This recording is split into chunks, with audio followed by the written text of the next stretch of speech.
Number 10. Philip II of Macedon, 355 BC, the Siege of Methone. Philip stands at the base of a siege ramp watching his engineers direct a mantlet into position against the wall of a small coastal town that has refused to surrender. He is in his late 20s. He has been king of Macedon for 4 years. The kingdom he inherited from his brother was a bankrupt frontier state on the verge of dismemberment by hostile neighbors. In those 4 years, he has rebuilt the Macedonian army from scratch, invented the Sarissa phalanx, seized the goldfields of Mount Pengaion, and begun a slow, methodical strangulation of every independent city on the northern Aegean coast. Methone is one of the last holdouts. Philip is inspecting the siege works himself, which is how Macedonian kings prefer to work. And this is when a defender named Astor, standing on the parapet above, raises his bow and loses an arrow that will define the rest of Philip's life. The shaft catches him in the right eye. There are competing ancient accounts of what the missile was. Some historians recorded that it was a common arrow fired blindly from the wall. Some claimed it was a specifically inscribed projectile, and Plutarch preserved a story that the arrow carried the engraved words, "Astor sends a fatal arrow to Philip."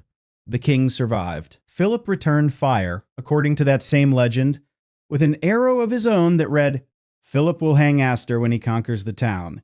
He kept his word. Methone fell within days. Its inhabitants were expelled with a single garment each. The town was razed and never reoccupied. What happened to Philip's eye is more interesting than the arrow that took it.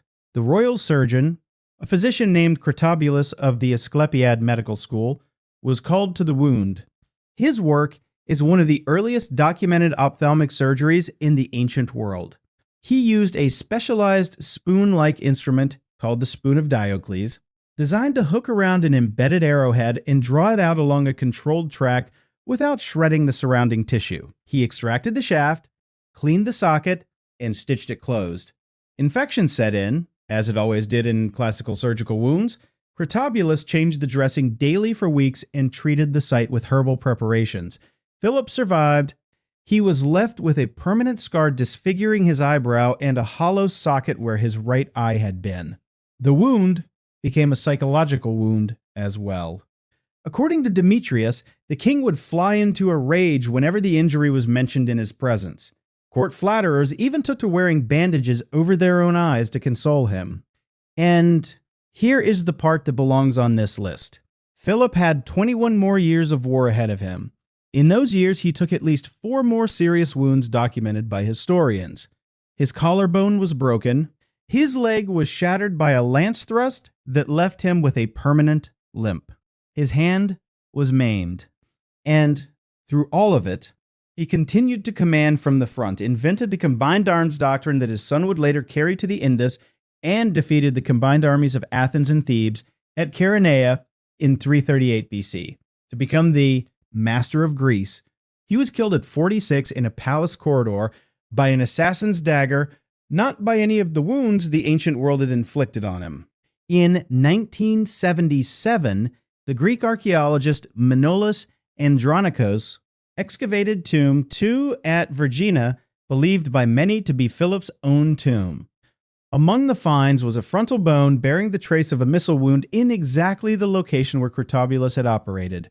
Modern paleopathologists studying the skull concluded that the damage was consistent with the historical accounts. Philip survived a shot that should have gone through his brain. He then walked out of the operating tent, sacked the city that had done it to him, and spent the next 2 decades systematically dismantling Greek civilization from a position of increasing personal disfigurement. A generation later, his son Alexander would inherit an army built by a father who fought half-blind. Number 9. Hannibal Barca. Spring 217 BC. The Arno marshes of central Italy. Hannibal is 30 years old. He has crossed the Alps with elephants. He has smashed 2 Roman armies at the Ticinus and the Trebia, and he is now attempting the most physically punishing march of his entire career, a 4-day slog through the flooded plains of the Middle Arno Valley, dragging what remains of his army through waist-deep water in an attempt to bypass the Roman consul Flaminius and surprise him from the north. This is a march no Roman general expects, because no Roman general would attempt it. The men sleep standing up in the mud, when they sleep at all. The horses drown or founder. Hannibal is riding the last of the surviving elephants, an animal that carries him above the water level. The Carthaginian soldiers who fall never come back up, and somewhere in those 4 days, splashed by the churned bog water and the mist, and whatever waterborne pathogens live in the standing swamp, Hannibal's right eye begins to burn. The Greek historian Polybius, writing about 60 years later, described it with clinical brevity. Hannibal, he said, suffered a severe attack of ophthalmia during the crossing, and the general was in such pain and had so little opportunity to stop and treat it that the loss of vision in the eye became permanent. Modern medical historians, revisiting the ancient text in the 21st century, have suggested a specific diagnosis: waterborne pathogens in the stagnant Arno swamps, most likely a Pseudomonas or Acanthamoeba keratitis. In modern terms, an aggressive corneal ulcer eating through the front of the eye that requires immediate topical antibiotics or antifungals. In 217 BC, pressed by 2 pursuing Roman armies and unable even to camp on dry ground, Hannibal had none of it. The eye ulcerated, scarred over, and blinded him. He emerged from the marshes half-sighted and rode straight into the ambush that would produce the most catastrophic single-day defeat in the Roman Republic's history to that point. On the 21st of June, at Lake Trasimene, the same year Hannibal caught the consul Flaminius and 25,000 Roman soldiers strung out in marching order along the northern shore of the lake, hidden his own army in the hills, and destroyed them almost to the last man in a fog that turned into an ambush that turned into a slaughter. Then he did it again the following spring at Cannae, encircling and annihilating 8 Roman legions in a single afternoon. And then he stayed in Italy for 15 more years. 15 years of raiding, foraging, keeping alliances alive, refusing to be pinned down, all of it conducted by a general with no depth perception and no field of vision on his right side. He held the interior of Italy against everything Rome could send at him until the war was finally decided by Scipio in North Africa. And when Rome forced him out and he returned home to face defeat at Zama in 202 BC, he was still commanding personally, still riding at the head of the line, still half blind. He lived for another 19 years in exile before poisoning himself at the court of a Bithynian king to avoid Roman capture. The eye he lost in the Arno marshes stayed lost. Every artistic representation of him in the ancient world, every coin, every bust, showed him in profile from his good side. The one eye that terrified Rome had been ruined by dirty swamp water and 4 sleepless days in a bog. Number 8. Antigonus The One-Eyed. Ipsus, in Phrygia, 301 BC. He is 81 years old. He has fought under Philip II. He fought under Alexander the Great. He was one of the very first men Alexander appointed satrap of any of his conquered territories. He was there at the start of Alexander's empire, and he is standing here 22 years after Alexander's death, still trying to hold the largest fragment of it together. Antigonus is a giant of a man. Ancient sources describe him as taller than his peers and unusually robust into old age. He lost his eye at some point during the reign of Philip, possibly at the siege of Perinthus, and he wore the injury as a designation. His nickname, Monophthalmos, meaning the one-eyed, became the identity by which he minted coins and signed decrees. He was the only one of Alexander's marshals still fighting for the whole empire, while the others carved off pieces. And this morning at Ipsus, he stands at the head of his phalanx, while a coalition of every other successor king in the eastern Mediterranean advances against him. Cassander from Macedon, Lysimachus from Thrace, Seleucus, who has come out of the east with 500 war elephants brought back from the Indian king Chandragupta. Antigonus is fielding an army almost as large as theirs, and his son Demetrius is leading the cavalry on the flank. This is meant to be the battle that reunites the empire. What happens instead becomes one of the classic case studies in the ancient world of a battle lost by pursuit. Demetrius, on the wing, breaks the enemy cavalry and rides off in pursuit, chasing them so far off the field that he cannot get back in time. The elephants Seleucus has been holding in reserve are moved into the gap Demetrius has created, and they screen off his return path. And in the center, the veteran phalanx of Antigonus, undefeated for decades waiting for the sun, who never comes back, is enveloped from the flanks. Antigonus, at 81, still on his feet, still refusing to leave the position, is told by his men that they need to save him and move him to safety. He refuses. He tells them Demetrius is coming back. He tells him to hold the line. Diodorus Siculus preserved the account. Antigonus at Ipsus stood in the front line saying his son would come back and no one could persuade him to retire. A shower of javelins came in from the flank. He went down under them. The monothalmid army broke around his body. His empire, the last unified fragment of Alexander's conquests, was divided that afternoon between Seleucus and Lysimachus. Demetrius escaped with what remained of his cavalry and would fight on for another decade to hold Macedonia, but the dream of reuniting Alexander's conquests died in the dust at Ipsus. What earns Antigonus his place on this list is not the death itself. It is the 46 years of continuous warfare he fought after losing an eye. From the campaigns of Philip through Alexander's Persian expedition, through the entire chaotic period called the Wars of the Successors, this man was on horseback and in armor and directing battles until the day someone finally put him down. He never lost a battle before Ipsus. He fought his last one at 81 with a body that had been carrying a scarred socket for probably 60 years. He was cut down still on his feet, still shouting orders, still refusing the polite exit his rank offered him. Number 7. Josephus. Jotapata in Roman Judea, July of 67. Amps, the great Jewish revolt against Rome, is 1 year old.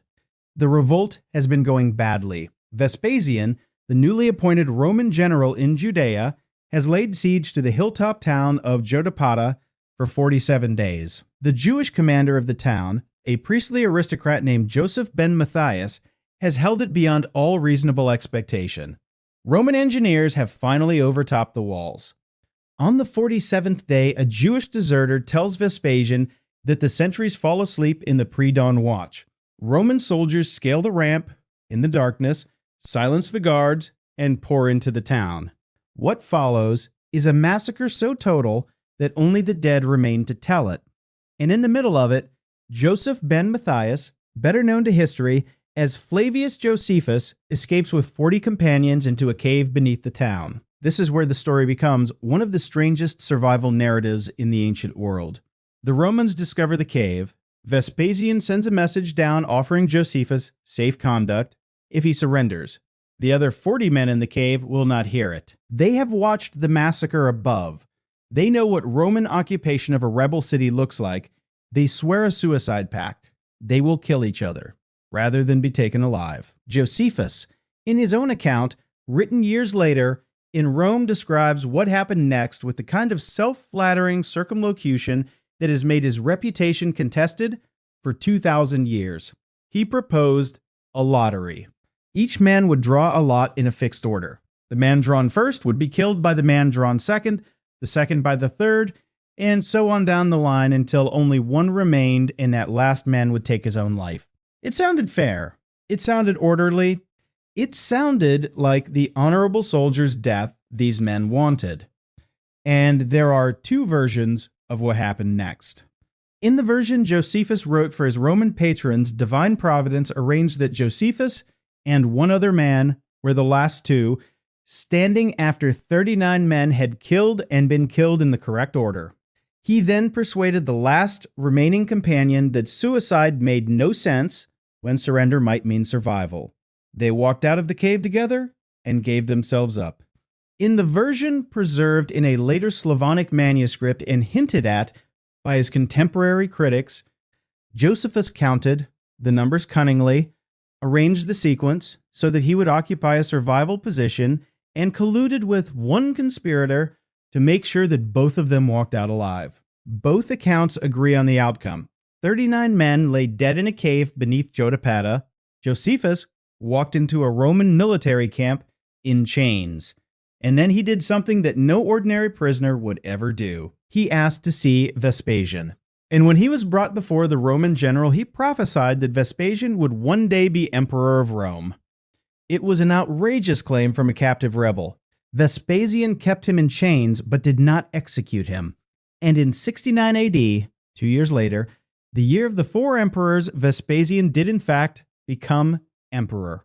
Josephus was released, adopted into the Flavian family, given Roman citizenship and a pension, and spent the rest of his life in Rome writing the histories that are our single most important source for the Jewish War and for large parts of first century Judaism. Every man who went into that cave died except two.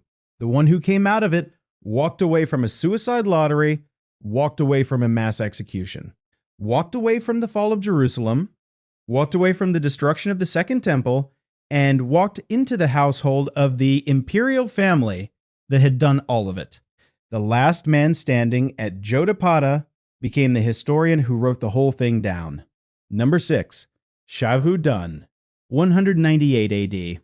Somewhere near Xiaopei, in what is now eastern China, the general Xiahou Dun commands cavalry for the warlord Cao Cao, one of the three rising powers that will soon carve the collapsing Han Empire into what history calls the Three Kingdoms period. Xiahou Dun is on horseback pursuing an enemy detachment under a commander named Gao Shun, an officer of the warlord Lu Bu. Gao Shun has feigned retreat. Xiahou Dun has chased him too deep into the enemy line. And an archer named Kaoxing rises from cover and fires an arrow that hits Xiahou Dun in the left eye. This is the point where the historical record and the later legend diverge. The most important early Chinese historical text on this period, the records of the Three Kingdoms, compiled by Chen Shou in the 3rd century, records the wound simply. Xiahou Dun was shot in the left eye by a stray arrow during a battle against Lu Bu in the late 1980, and from that point on was known in Cao Cao's army as Blind Xiahou. That is what the official history says. Xiahou Dun survived, kept command, kept fighting, and continued as one of Cao Cao's most trusted generals through 2 more decades of campaign. He is recorded in the records of the Three Kingdoms as a modest and generous man who fetched his own teacher into the camp so he could continue his studies while on campaign, who distributed excess wealth rather than accumulate it, and who owned no personal property at his death. And that historical record is quite dramatic enough. A one-eyed general in the field for another 20 years. One of the pillars of Cao Cao's early campaigns, taking a wound at midlife that would have benched almost anybody else, and continuing to lead cavalry and infantry and administer captured territory until his death in 220 AD. He was reportedly so sensitive about the wound that he would smash any mirror in which he caught sight of himself. But the story most people know about Xiahou Dun is not the one in the official history. It is the one in the 14th century historical novel Romance of the Three Kingdoms, written by Luo Guanzhong more than 1,000 years after the events, and this is where the legend becomes what most readers remember. In the novel, when Cao Sheng's arrow strikes Xiahou Dun in the eye, the general does not fall from his horse. He does not scream. He does not retreat. He grabs the shaft of the arrow, pulls it out of the socket, and when he sees that his own eyeball has come away with the arrowhead, he says aloud that his father's essence and his mother's blood cannot be discarded. And then he swallows the eye. He then rides down the archer who shot him and kills him with a spear thrust and returns to the line. Modern historians flag the second version clearly. The eye-eating is a novelistic embellishment. The records of the Three Kingdoms does not mention it. What is documented is the arrow to the left eye, the survival of the 2 further decades of command, and the nickname that stuck to him ever after. That is what belongs on this list. Not the legend, but the fact. A general in Cao Cao's inner circle takes an arrow through the eye at the height of his career, and instead of dying or retiring, spends the next 20 years continuing to build the state that will become the Kingdom of Wei. Number 5. Othryades, around 546 BC. the plain of Thyrea on the eastern coast of the Peloponnese. This is one of the strangest battles ever fought in Greek history because both sides agreed to fight it as a duel. Sparta had seized the plain of Thyrea from Argos. Argos wanted it back. Rather than commit their full armies and turn the dispute into a war of attrition, both cities agreed to a formal ritual combat. 300 elite hoplites from Sparta against 300 elite hoplites from Argos. Whichever side had men still standing at the end of the day would take the plain. The main armies of both cities withdrew so that they could not be tempted to intervene. The 600 champions were left to fight it out to the last man. Herodotus, who preserved the account, said that the combat lasted from morning until nightfall. It was fought entirely at close range with spear and short sword. At the end of the day, of 600 men who had entered the field, 3 were still standing. 2 of them were Argives, named Alcinor and Chromius. 1 was a Spartan, named Othryades. Alcinor and Chromius, believing that they were the last men alive and that the field belonged to Argos, left the battlefield and hurried home to report the victory. This was a mistake. Othryades was still there. He was gravely wounded. In some ancient accounts, he was unconscious when the 2 Argives left lying among the piles of dead, and revived in the night to find himself alone on the field with 599 corpses. In the version Herodotus gives, he retained his post, refused to leave, and stripped the enemy dead of their armor as a Spartan claimed the victory. What he did next is what put him into ancient tradition permanently.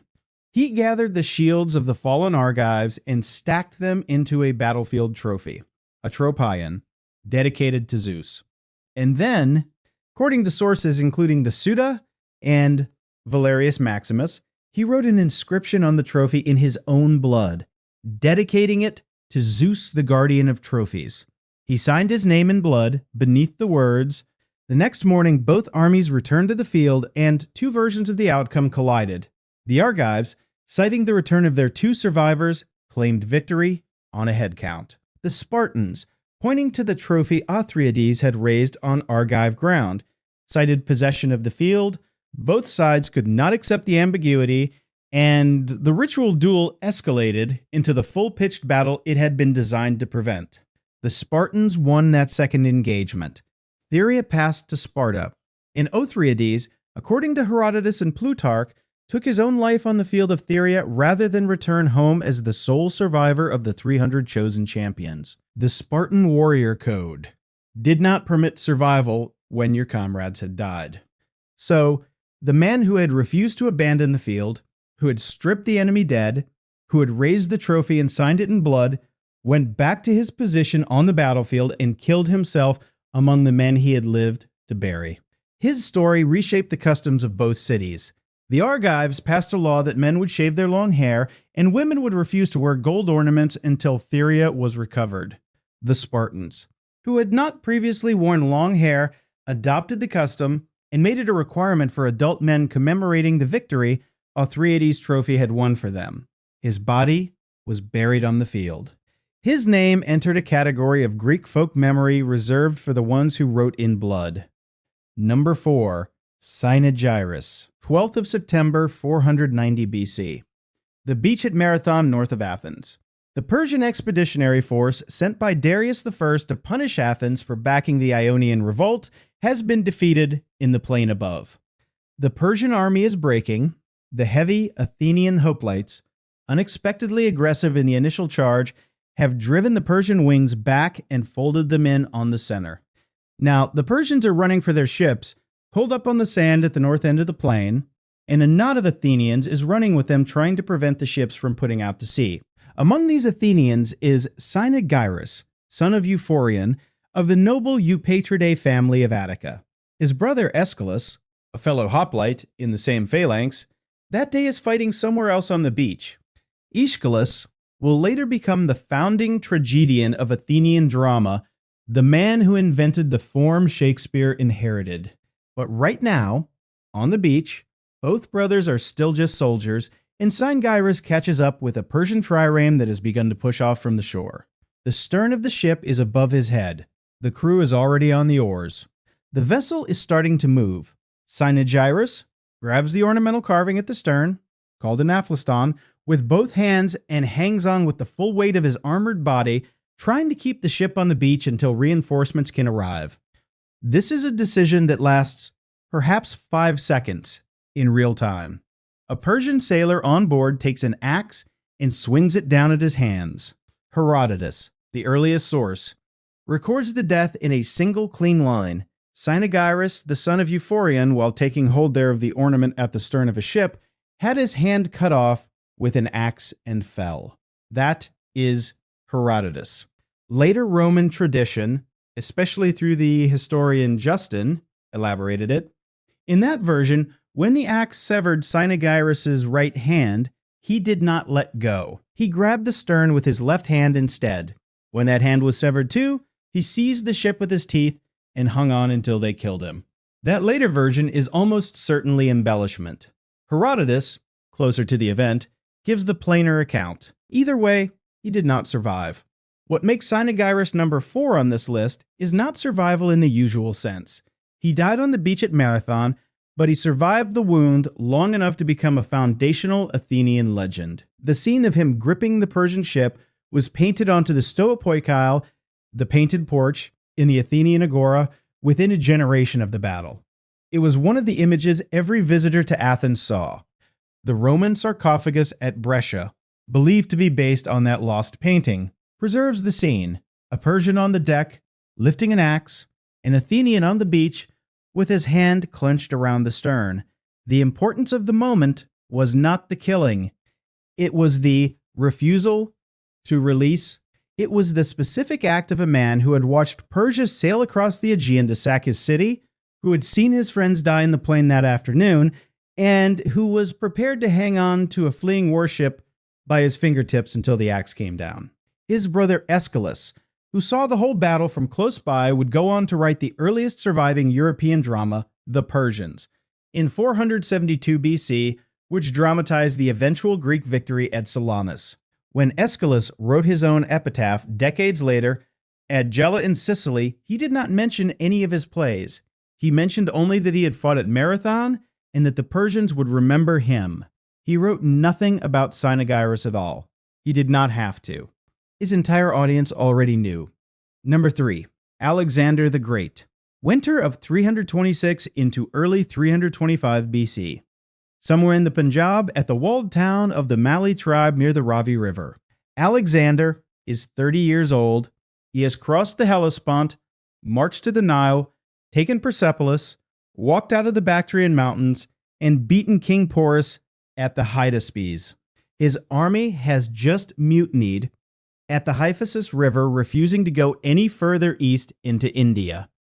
Alexander, humiliated and furious, has turned around and started a punitive campaign down the Indus Valley to demonstrate that he can still make people bleed, even if he cannot make his own men march.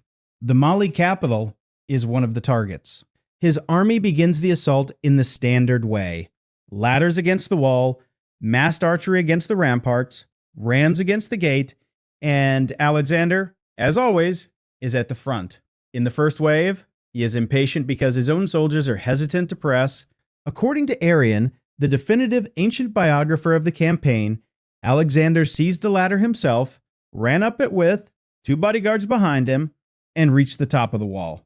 The Macedonians on the ground below, seeing their king exposed, surged forward to follow, and the ladder shattered under the weight of too many armored men climbing at once. Alexander was left standing on the parapet with 3 companions cut off, exposed to the arrows of every defender in the citadel.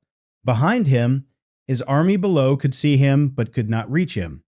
In front of him, the interior courtyard of the citadel was full of Malian defenders. He had 2 options. He could climb back down to safety, which would take time, and expose him to more shots, or he could jump inward into the enemy. He jumped inward. Pusestas, Leonidas, and a 3rd officer named Abraeus jumped with him. Abraeus was killed almost immediately. Pusestas and Leonidas fought back-to-back over Alexander using the sacred shield taken from Troy on Alexander's original campaign as cover. And in the middle of that hand-to-hand fight, A Malian archer drawing from close range against Alexander's exposed left side put an arrow through his chest wall. The most detailed medical reconstruction of the wound, based on the ancient accounts and modern anatomical analysis, places the arrow's entry at the third or fourth intercostal space on the left side of the thorax. It went through the chest wall, missed the heart, and pierced the upper lobe of the left lung. Ptolemy, one of Alexander's officers who was on the campaign, described the wound in his memoirs. Air was breathed out from the wound together with the blood. In modern medical terms, Alexander had a pneumothorax. Air was escaping into his pleural cavity, with every breath collapsing his lung and threatening a tension pneumothorax that in ancient conditions was essentially untreatable. His men, breaking down the gate below, poured into the courtyard, slaughtered every Malian inside, and carried Alexander out on the shield. In the camp, either a Greek physician or one of Alexander's companions cut into the wound to extract the arrowhead. Alexander bled catastrophically during the extraction. He was unconscious for days. Rumors reached his main army, still on the river, 4 days away, that he was dead. The camp began to fracture. And then, after several days, Alexander opened his eyes.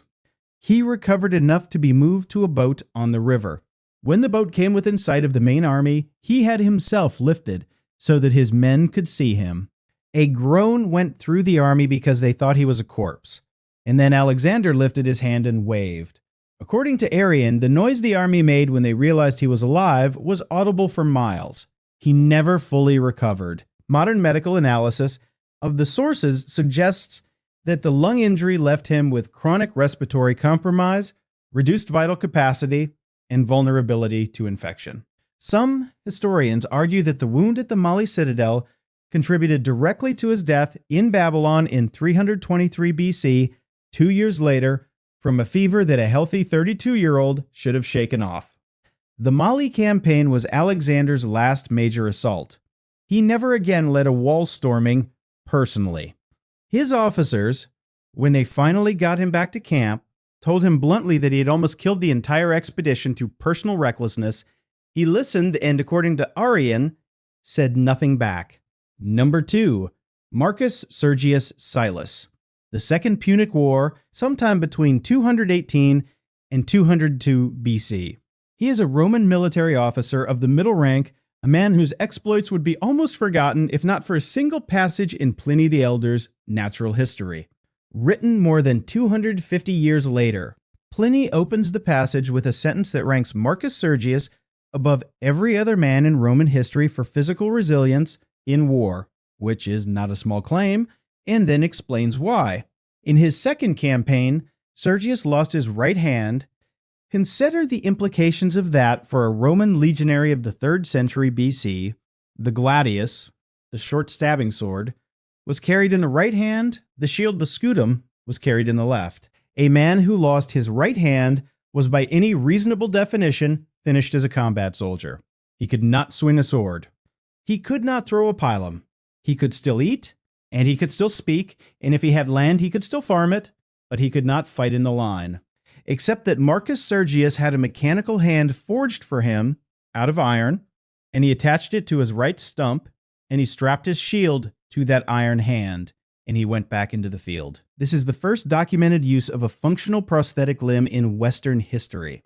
Pliny does not describe the mechanism in detail. Modern scholars debate whether the entire fitting could plausibly have been solid iron given the weight, and suggest it may have been a wooden or leather core with iron fittings and an iron shield attachment point. Whatever it was, it worked. With that iron hand strapped to his forearm and his shield fixed to it, Marcus Sergius commanded troops in the field for years afterward. He relieved the siege of Cremona. He saved Placentia from Gallic assault. He captured 12 enemy camps in Gaul, all of it with a prosthesis where his sword arm should have been, and the wounds continued to accumulate. Pliny catalogs them with a kind of stunned respect. In 2 campaigns, Marcus Sergius was wounded 23 times. As a result of those wounds, he had lost the use of both hands and both feet, according to Pliny's own words. Only his spirit remained intact. He was captured twice by Hannibal himself.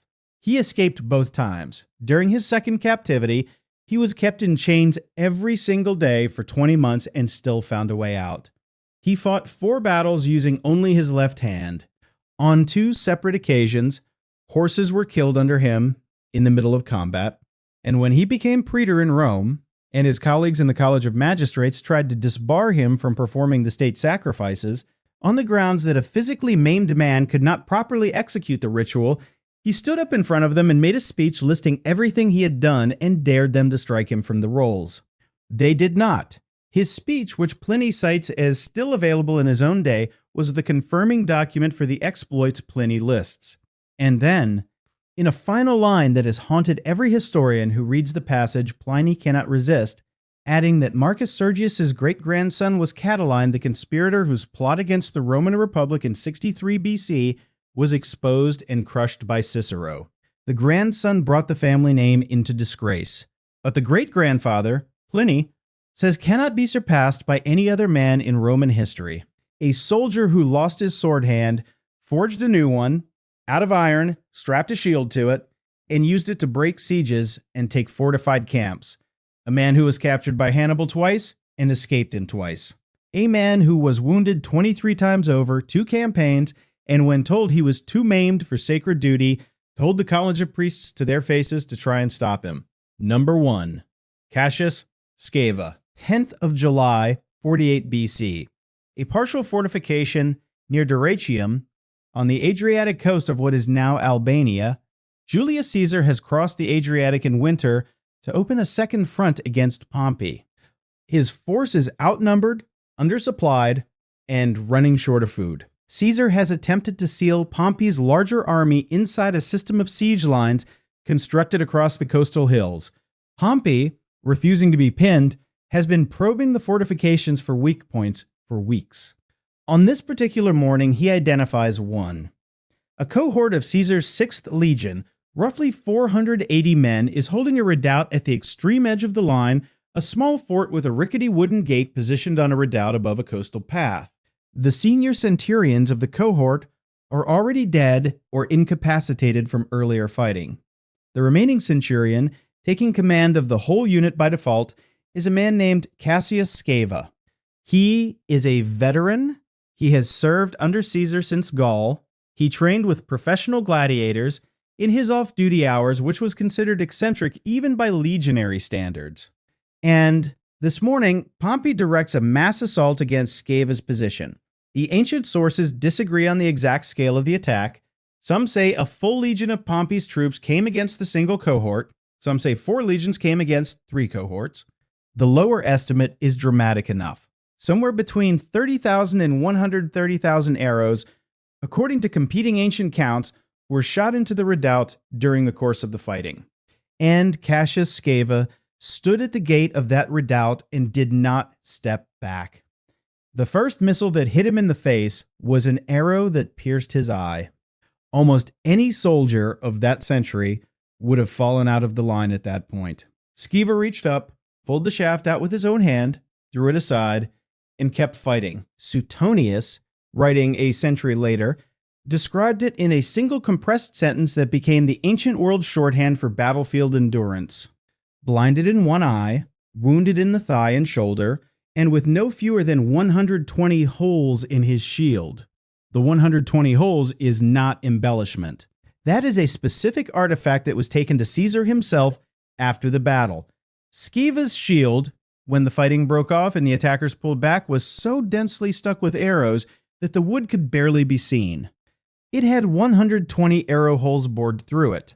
Some ancient sources count 200. Caesar's own war commentary, which mentions this incident, lists the eye, the thigh and shoulder wounds, and the perforated shield as documented facts of the day. In the middle of the fighting, exhausted and losing blood, Scaeva pulled a trick that has been retold in Latin military anthologies for 2,000 years. He staggered, appeared to be on the verge of collapse, and called out to a centurion he recognized on the Pompeian side, offering to defect. He asked to be led safely out of the battle. The Pompeian centurions, thinking they had broken him, advanced to accept his surrender. When they came within reach, Scaeva cut down the nearest one and threw himself back into the line. The ancient sources agree that when the fighting finally ended and Scaeva's cohort was found still standing among the wreckage of Pompey's assault, virtually every man in the unit was wounded. Caesar found 4 centurions in that single cohort had each lost an eye that morning. Scaeva was one of the 4. When Scaeva's shield was carried to Caesar, and Caesar counted the arrow holes for himself, the general did something extraordinary in the middle of a civil war campaign. He promoted Scaeva on the spot. He gave him a battlefield promotion to the rank of Primus Pilus, the senior centurion of a legion, one of the most prestigious positions available to any non-aristocratic Roman soldier. And Caesar gave him a personal payment of 200,000 sesterces, roughly 200 times the annual salary of a legionary. The centurion, who had held the gate at Dyrrhachium, walked into camp that evening as one of the wealthiest common soldiers in the Roman army, blind in one eye, punctured in the thigh and shoulder, and famous for the rest of the war. He survived. He served on through the campaign that ended at Pharsalus. He is mentioned again in the war commentaries as a decorated officer. He kept the shield, or Caesar did. It became one of the physical artifacts that testified to Caesar's own version of the battle. The historians who preserve the story, Suetonius, Plutarch, Appian, and Caesar himself in his commentary on the Civil War, all agree that Cassius Scaeva at Dyrrhachium did what no other Roman soldier is documented to have done. He absorbed the arrow storm of an entire enemy assault into a single shield in a single body, kept his position, kept his cohort in formation, and walked out with the shield still buckled to his arm. Nobody in the ancient sources is described with a heavier count of incoming missiles in a single engagement. Nobody in the ancient sources is described taking an arrow to the eye and continuing to command. The centurion who held the gate at Dyrrhachium is number 1. Look at what these 10 men have in common. Every single one of them took a wound at close range that by any modern medical standard should have killed them or ended their career. Philip's arrow to the eye should have gone through his brain. It did not. Hannibal's ophthalmia should have killed him from sepsis, and instead cost him only an eye. Antigonus's javelin storm at 81 should have felled him decades earlier, but he had already survived so many wounds that he was fighting past the age his contemporaries died in bed. Josephus should have died at Jotapata in a suicide pact that he then talked his way out of. Xiahou Dun should have bled out from an arrow through the orbital bone. Othryades should have died with the other 299 Spartans. Cynegirus should not have caught a Persian ship with his bare hands. Alexander should have suffocated from a collapsed lung on the Punjab dust. Marcus Sergius should have retired the moment his sword hand was severed. Cassius Scaeva should have died at the first arrow. None of them did. And every one of these wounds is documented in an ancient source checked and rechecked by modern historians, corroborated by archaeological finds where the archaeology exists and preserved in the historical record precisely because the ancients themselves were astonished by what these men absorbed. The bone from Vergina bears the mark of Philip's arrow. The Roman sarcophagus at Brescia preserves Cynegirus at the stern of the Persian ship. Alexander's Mali chest wound is described independently by Arrian, Ptolemy, and Curtius. Marcus Sergius's iron hand is described by Pliny with a cross-reference to a surviving speech. Cassius Scaeva's shield was carried to Caesar's own command, tent. These are not stories, they are documented events, and every one of these men, whether they lived or died in the wound itself, kept their post. That is the specific thread. Philip inspected the siege works the next day with a bandage over his socket. Hannibal marched into an ambush at Trasimene with one working eye.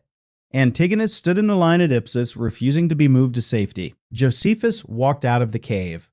Xiahou Dun stayed in command for 20 more years. Othryades stripped the enemy dead and raised a trophy in his own blood. Cynegirus refused to release the ship.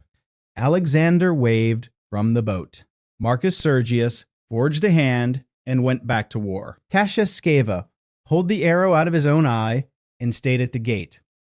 If you are reading this and any of these stories were new to you, that is not because these men are obscure. It is because most of what we call ancient history has been reduced to the same 20 names in the same 5 battles.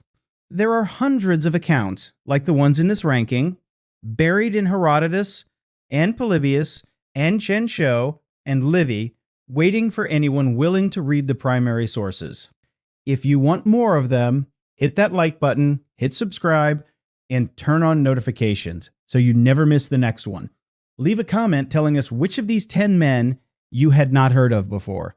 Tell us where in the world you are watching from.